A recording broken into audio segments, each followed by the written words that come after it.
Hello everybody, Erica Serwin here with Pink Buckaroo Designs, and I am here to show you how to make this beautiful gift box. You can see it's got a big box topper up there with lots of stacked beautiful die cut butterflies. And you might notice there's no stamping on this box at all. It's just decorated with our beautiful paper and die cuts.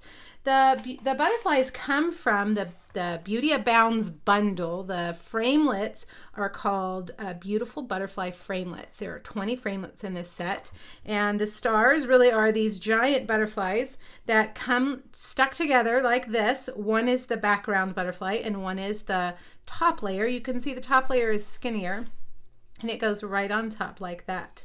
Now today we're only going to use this butterfly right here, okay? The one in the middle. You could cut them all and save the other pieces for other projects, but if you just want to kind of conserve your cardstock, you can cut this one right here with a 3x4 piece of cardstock, and that's what we're gonna do.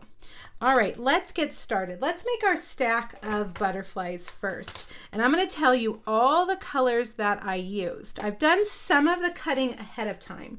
All right, so let's look what I started with. And I want you to look at your colors. You don't have to go with oranges like I did. You could do blues or pinks or reds or purples.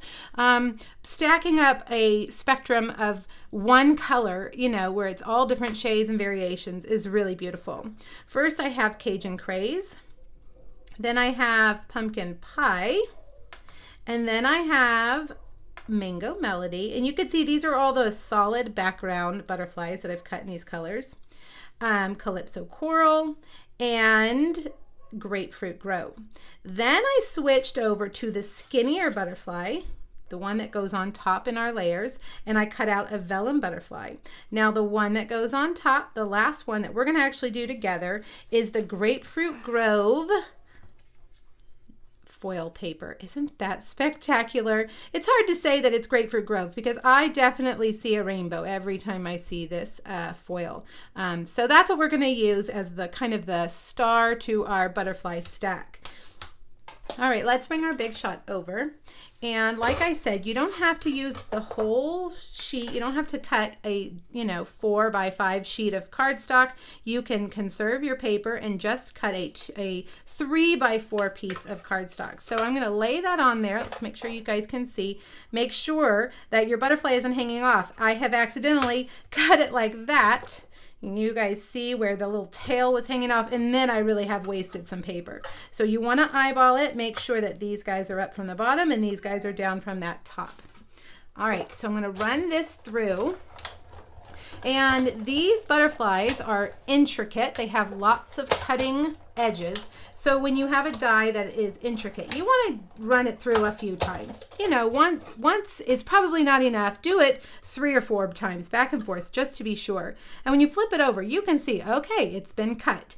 If for some reason, everybody's big shots are different. Some are tighter than others. Some have been used more. They're looser. If yours isn't cutting well, you can, when you put the clear plate on top, put a piece of cardstock here, an old piece of cardstock, just, a scrap, and run it through. That creates a shim and makes a tighter fit, which is going to help you cut that edge. I have not had any problems with these. Sometimes I get a little nervous when I'm going to use an intricate framelit, but these, I have literally cut probably 40 or 50 of these butterflies, maybe even more, because I cut them for my stamp club too.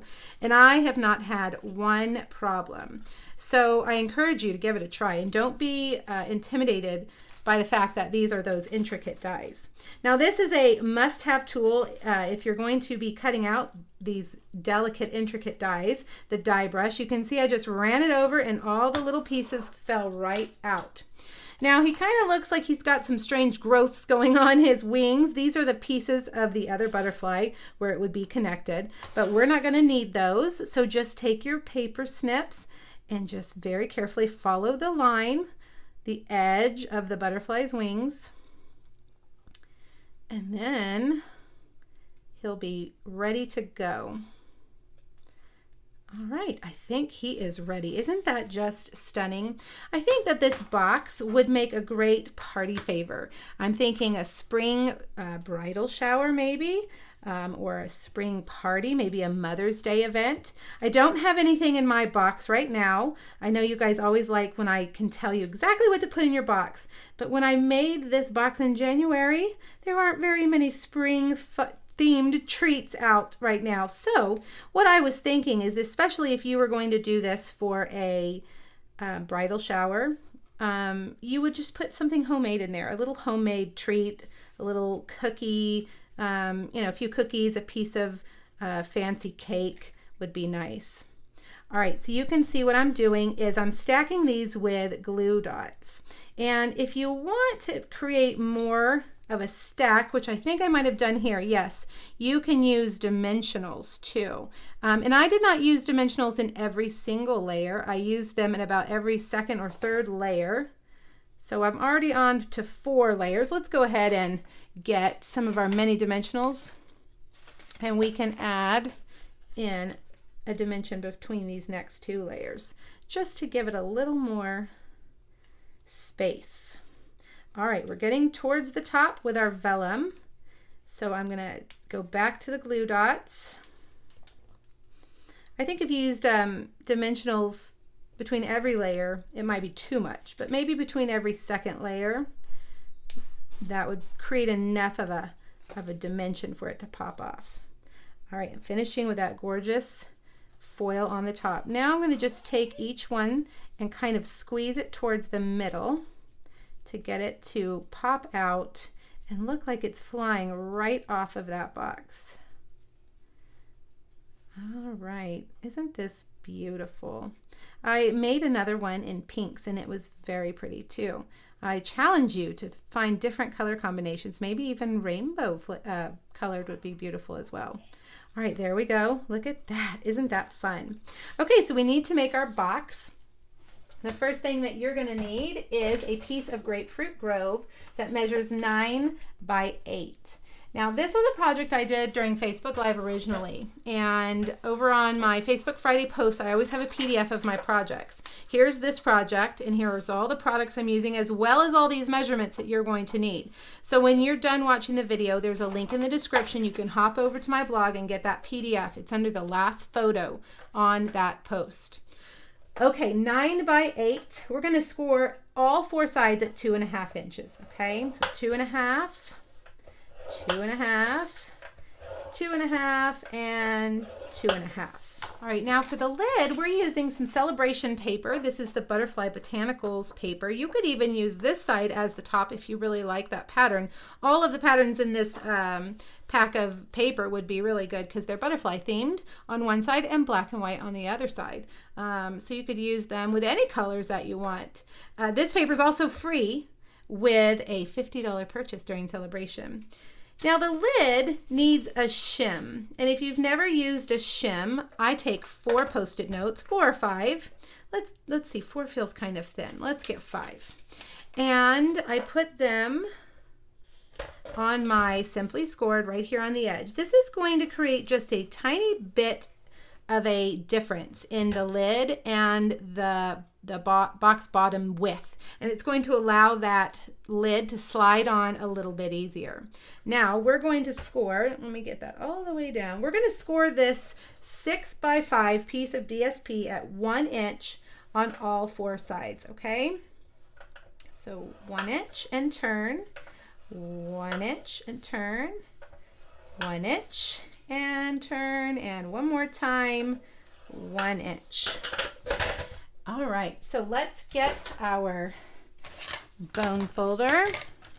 Well, has mine gone missing in my tool basket? Nope, here it is. All right, now when you score your designer series paper, which is what this is, it's much thinner than cardstock. So you need to be very careful and use a very light hand when you score. Otherwise, you're going to tear right through your paper.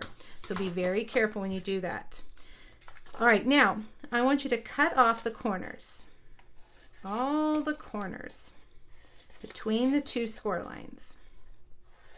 All right, then you're going to cut the score lines up on the short side.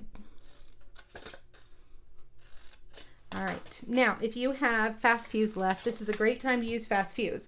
If you don't have fast fuse, then you need to use tear and tape. Tear and tape and fast fuse are the best adhesives to use for 3D or boxes. Unfortunately, our fast fuse retired, and I'm still working through my stash.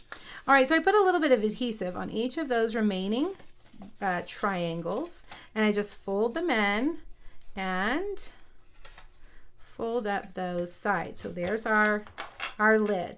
Now our box is going to be done in exactly the same way.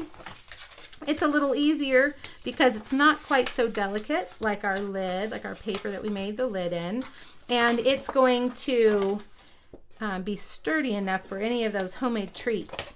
Also, I was thinking bath bombs would be nice, or homemade soap. There are some butterfly themed items coming out at Bath and Body Works too. I saw on their website, but I just haven't had time to go in. So all of those would make fun springtime party favors. All right, same thing. Cut all the corners off, and we're going to cut up on these score lines like that. We're going to put our fast fuse on these triangles, and now we're going to fold them in. You can see just like this is what we're doing. We're folding them in and folding up that side, making sure everything is even before you press in that adhesive. All right, let's see. Does it fit? It does. Got to be careful because it's delicate.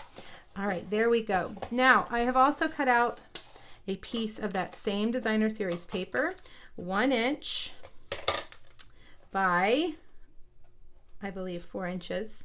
I cut mine a little bit long. Let's just trim that right off. And now we're going to stick our butterflies on with dimensionals for sure. And I'm going to use a long and skinny leftover here. I saved these pieces of my larger dimensionals to use on things like this. Well, that might be too long. Yep, let's cut it a little bit shorter. It's great when you need something that's kind of skinny. Well, goodness gracious. Come on, Erica. Let's see, we'll put that right there. The mini dimensionals will be great here too. All right, let's put that right in the middle. And last but not least, we can't have it without a bow. So I'm going to take a piece of black twine and I'm going to fold it in half so that I actually have 2 pieces. And I'm going to pretend like I just have one, and I'm just going to tie a bow. This is a double bow.